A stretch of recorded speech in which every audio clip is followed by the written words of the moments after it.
The good news, though, we are told there were no major injuries, but around 200 passengers, they were sent to New Buffalo High School as a temporary shelter. We can see Walida Lumla here joining us now live from that scene. Walid, a lot of movement this morning. What's been going on? Yeah, that's right. A whole lot of movement here, Christine. As you guys can see, some of the work that's going on behind us. They've been out here working on this train for the past couple of hours, and specifically, you can see they're working on the very first car right now. They've had it suspended up in the air for about 30 to 40 minutes now, have been moving it around a little bit, working on it. And there's going to be a map coming up right now here too, so you guys can have some reference of where this is going on. This is by the intersection of US 12 and Lakeside Road in New Buffalo Township. And now we'll piece a little bit about some of the steps that kind of went through to get to this point.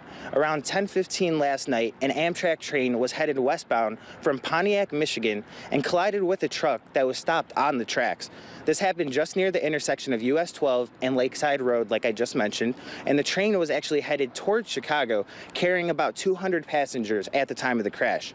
There were multiple fire agencies and law enforcement here on scene to assist with passengers and help deal with some damage control. And thankfully, like you mentioned, there were no major injuries, but some of the passengers who experienced this stuff are a little bit shook up, and you could hear from one of them right now. We're feeling a bit shooken up. Don't have much word about what to do really. When we were on the train, they told us to sit back down when we were smelling kind of a gassy smell. So that kind of had me a little bit worried. But now that we're down here on the ground, everything's a little bit more situated. I feel a little better. And an investigation is still ongoing right now. As we mentioned, this just happened just after 10 o'clock last night. You could see crews are still working on the train over here, and we have been in contact with Amtrak police. We're getting updates on when the train will be up and running again soon. As soon as we get back the information from them, we'll have it live on air or online.